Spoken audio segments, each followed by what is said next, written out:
बिस्मिल्लाहिर्रहमानिर्रहीम। Dear students, अस्सलाम वालेकुम। मैं हूं इश्तियाक अहमद समीर और आप देख रहे हैं डॉक्टर AQ खान अकेडमी का ऑफिशियल यूट्यूब चैनल। आज हम डिस्कस करने जा रहे हैं 9th क्लास की केमिस्ट्री के चैप्टर नंबर 2 का अपना लेक्चर नंबर 4 और आज हमारा टॉपिक है बोहर्स एटॉमिक मॉडल।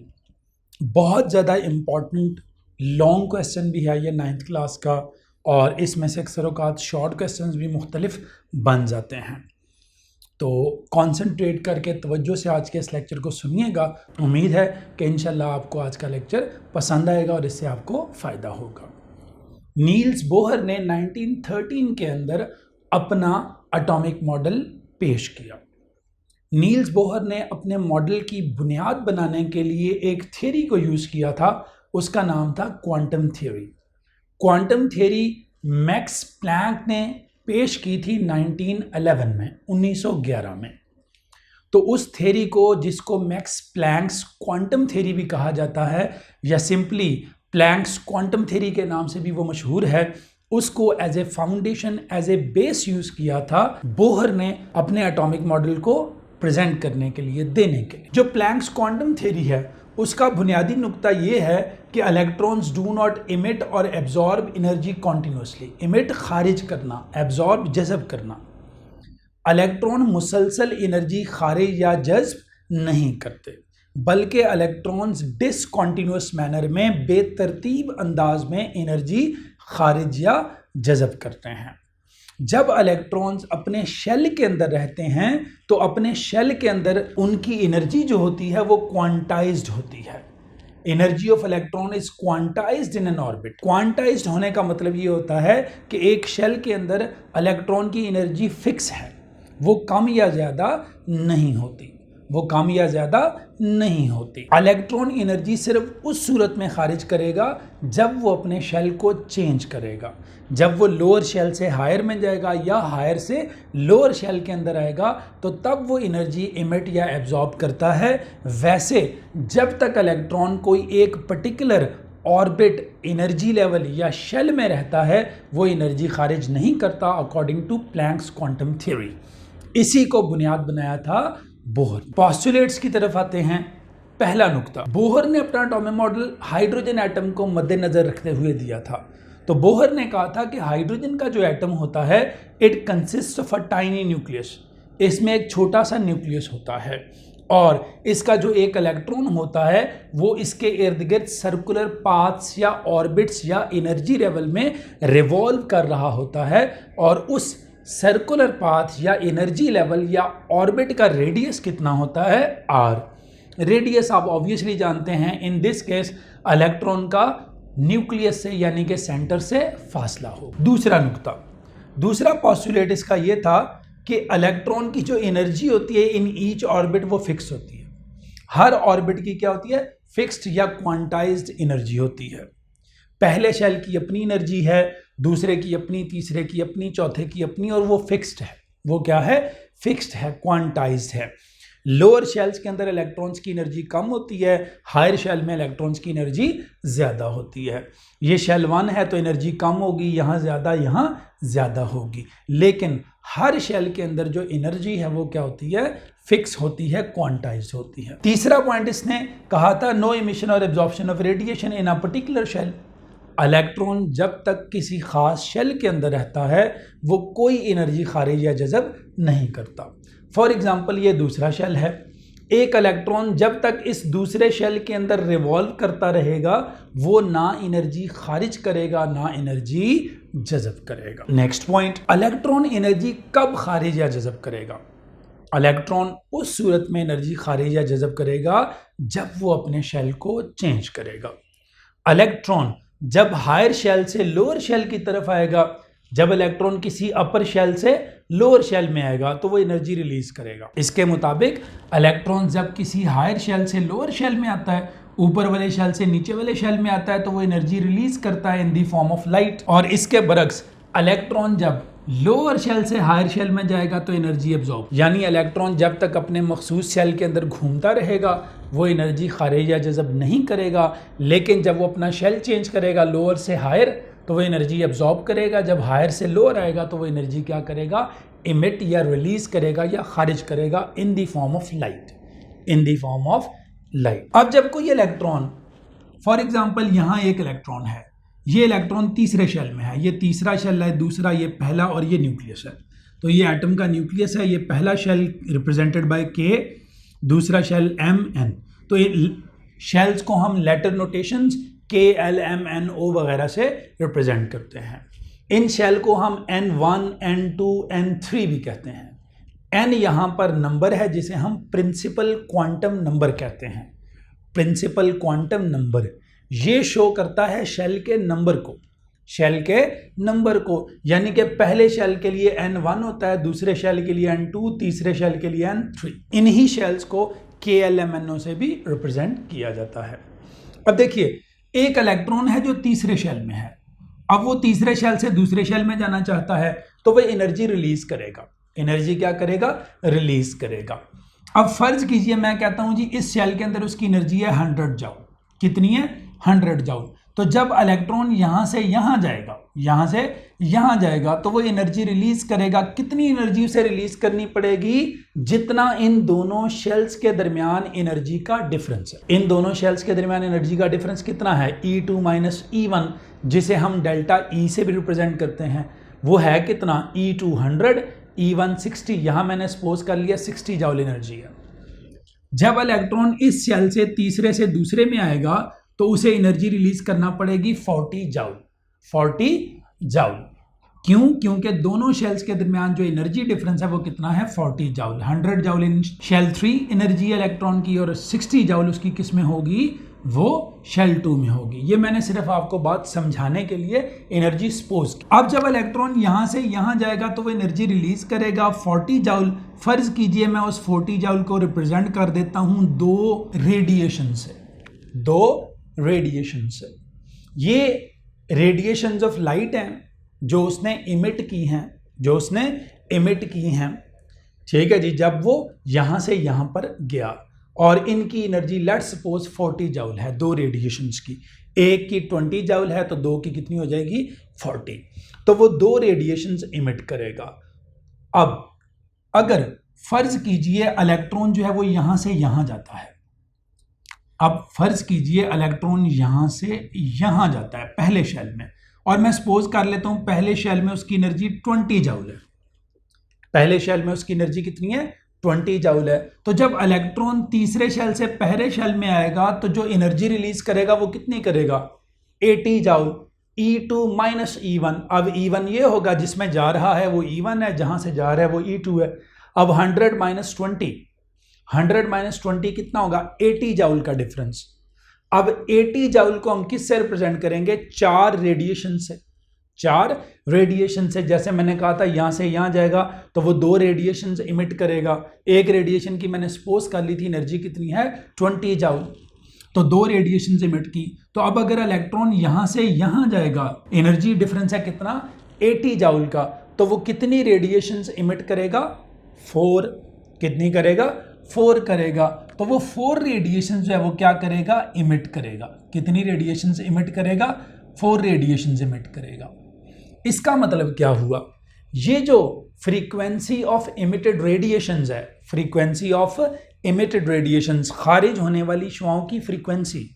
फ्रीक्वेंसी क्या होती है? Number of waves passing through a point in 1 second. किसी जगह से 1 सेकंड में गुजरने वाली वेव्स की तादाद, इसे फ्रीक्वेंसी कहते हैं, जिसे हमने न्यू से रिप्रेजेंट किया है। न्यू से रिप्रेजेंट किया है। जब इलेक्ट्रॉन यहां से यहां गया तो उसने 2 रेडिएशंस खारिज की। ठीक है जी। क्योंकि एनर्जी डिफरेंस 40 जूल था तो मैंने सपोज कर लिया कि वो 2 रेडिएशन रिप्रेजेंट करेंगी उसको। तो फ्रीक्वेंसी ऑफ रेडिएशन क्या है? कम। न्यू क्या है? कम। इसलिए कम है कि इन दोनों शेल्स में एनर्जी डिफरेंस क्या है? कम। डेल्टा E कम है तो फ्रीक्वेंसी ऑफ रेडिएशन भी क्या है? कम। ये दोनों डायरेक्टली प्रोपोर्शनल है।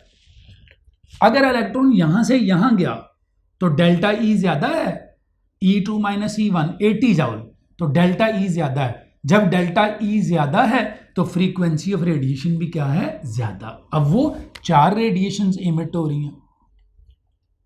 तो इसका मतलब ये हुआ कि जितना ज्यादा 2 शेल्स के दरमियान एनर्जी डिफरेंस होगा डेल्टा E, उतनी ज्यादा एनर्जी क्या होगी? खारिज होगी।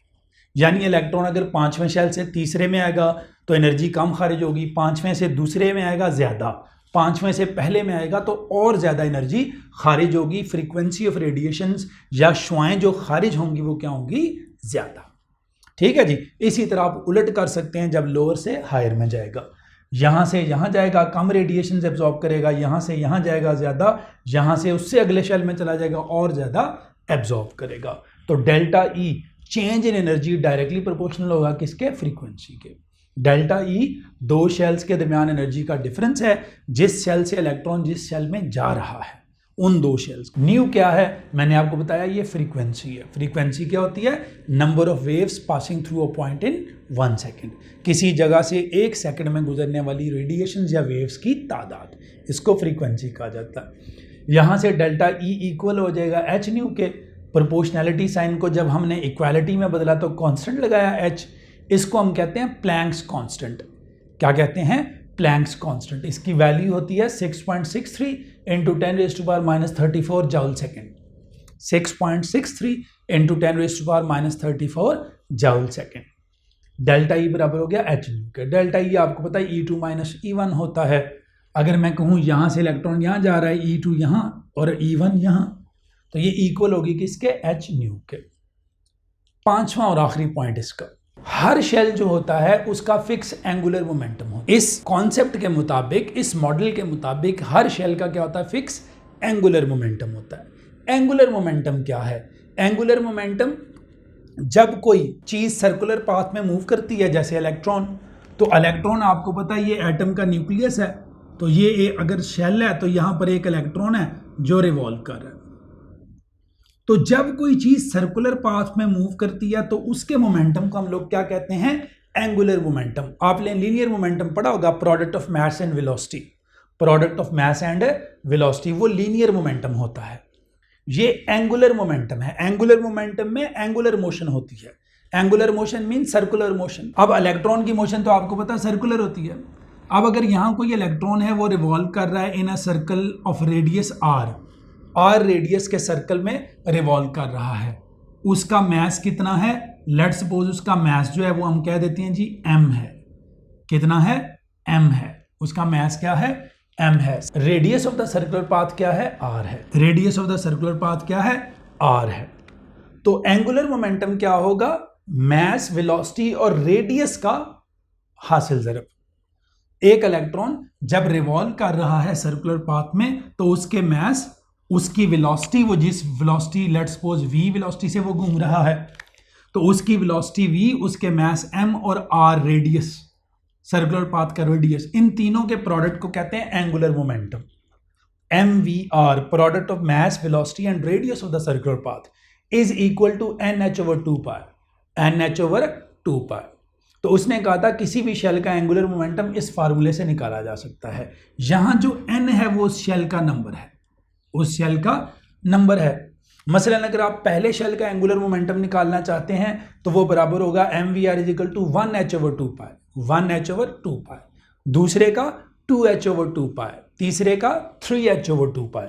h आपको पता है प्लैंक्स कांस्टेंट है, उसकी वैल्यू 6.63 इंटू 10⁻³ जूल सेकंड है। पाई आपको पता है 22/7 या 3.14 उसकी वैल्यू होती है। तो यहाँ पर वो वैल्यूज पुट करें तो आप इजीली किसी भी शेल का एंगुलर मोमेंटम निकाल सकते हैं यूजिंग बोर्स एटॉमिक मॉडल। सिर्फ उस शेल का नंबर यहाँ पुट करें, ठीक है जी। n की जगह n नंबर ऑफ शेल है, प्रिंसिपल क्वांटम नंबर या नंबर ऑफ शेल 1 2 3 4 5 कुछ भी ये हो सकता है। तो पहले शेल का 1h/2π, दूसरे का 2h/2π, तीसरे का 3h/2π एक्सेट्रा। ये था हमारा बोहर्स एटॉमिक मॉडल। आगे एक छोटा सा और शॉर्ट क्वेश्चन दिया गया है, difference between Rutherford's atomic model and Bohr's atomic model. तो रदरफोर्ड और बोहर्स एटॉमिक मॉडल के दरमियान कुछ डिफरेंसेस दिए गए हैं, उनको भी हम जरा रिवाइज कर लेते हैं इकट्ठे करके जरा। रदरफोर्ड्स एटॉमिक मॉडल आपने पढ़ा था, उसकी जो बुनियाद थी वो क्या थी, क्लासिकल थ्योरी। रदरफोर्ड ने अपने एटॉमिक मॉडल की बुनियाद बनाई थी क्लासिकल थ्योरी। बोहर ने क्या बनाया था, आज आपने पढ़ा था, बोहर ने अपने एटॉमिक मॉडल की बुनियाद क्वांटम थ्योरी, मैक्स प्लैंक की दी हुई क्वांटम थ्योरी को बुनियाद बनाया था। दूसरा डिफरेंस, रदरफोर्ड के मुताबिक electrons revolve around the nucleus in shells और ऑर्बिट्स। इसने कहा था electrons revolve around the nucleus in shells और ऑर्बिट्स एंड दो शेल और ऑर्बिट्स हैव फिक्स्ड एनर्जी या क्वांटाइज्ड एनर्जी। यानी इसने क्वांटाइज्ड एनर्जी का कॉन्सेप्ट दिया था अबाउट शेल्स, इसने क्वांटाइज्ड एनर्जी वगैरह वाली कोई बात नहीं की थी कि जी फिक्स एनर्जी होती है। तीसरा, no idea about orbits. Rutherford ने ऑर्बिट्स के बारे में कोई आइडिया नहीं दिया था, लेकिन बोहर ने एंगुलर मोमेंटम का, फिक्स्ड एंगुलर मोमेंटम का आइडिया दिया था। बोहर ने कहा था इलेक्ट्रॉन्स जिन शेल्स में रिवॉल्व करते हैं उनके फिक्स्ड एंगुलर मोमेंटम होते हैं, उनकी फिक्स्ड एनर्जी होती है। Fixed angular momentum, fixed energy वाला कॉन्सेप्ट रदरफोर्ड ने नहीं दिया था। अगली बात, रदरफोर्ड के मुताबिक एटम का जो स्पेक्ट्रम है वो कॉन्टिन्यूस होना चाहिए, कॉन्टिन्यूस होना चाहिए। पिछले लेक्चर में हमने पढ़ा था कॉन्टिन्यूस स्पेक्ट्रम और लाइन स्पेक्ट्रम। कॉन्टिन्यूस यानी उसके जो कलर्स हैं स्पेक्ट्रम के वो आपस में मर्ज होने चाहिए और दरमियान में कोई बाउंड्री नहीं होनी चाहिए। बोहर के मुताबिक लाइन स्पेक्ट्रम, लाइन स्पेक्ट्रम आपको बताया था different colours of the spectrum are not merged into each other, there is dark space between every colour that separates those colours. इसके मुताबिक एटम को कोलैप्स कर जाना चाहिए। आपने पढ़ा था इसके डिफेक्ट्स में, ये दोनों बातें आपने इसके डिफेक्ट्स में पढ़ी थी रदरफोर्ड के। तो एटम को कोलैप्स कर जाना चाहिए, इलेक्ट्रॉन रिवॉल्व करता जाएगा, एनर्जी खारिज करता जाएगा, एनर्जी खारिज करता जाएगा, और जब वो इलेक्ट्रॉन एनर्जी खारिज करता जाएगा तो उसकी एनर्जी कम होगी और अल्टीमेटली वो न्यूक्लियस में जा गिरेगा और इस तरह एटम तबाह हो जाएगा या कोलैप्स कर जाएगा। ठीक है जी। लेकिन बोहर के मॉडल के मुताबिक ऐसा कुछ भी नहीं होता। उसने पहले ही कहा था कि इलेक्ट्रॉन जब तक एक शेल के अंदर रिवॉल्व करता है वो एनर्जी खारे या जज़ब करता ही नहीं है। तो इसने फिर वो मुसलसल एनर्जी खारे या जज़ब वाली बात ही नहीं कि इलेक्ट्रॉन जब तक अपने शेल के अंदर रिवॉल्व करता है वो एनर्जी खारे या जज़ब करता ही नहीं है, सिर्फ उस वक्त एनर्जी खारे या जज़ब करेगा जब वो अपना शेल चेंज करता है। ये था हमारा आज का lecture about Bohr's atomic model. उम्मीद है हमारा आज का लेक्चर आपको पसंद आया होगा। अगर हमारा आज का लेक्चर आपको पसंद आया है तो हमारे इस चैनल को लाइक करना, सब्सक्राइब करना और शेयर करना हरगिज़ मत भूलिएगा, ताकि हमारी भरपूर हौसला अफजाई हो सके और हम आपके लिए ज़्यादा से ज़्यादा लेक्चर्स ला सकें। इश्तियाक अहमद समीर को इजाज़त दीजिए। आपका बहुत बहुत शुक्रिया। अल्लाह हाफिज़। अस्सलामु अलैकुम।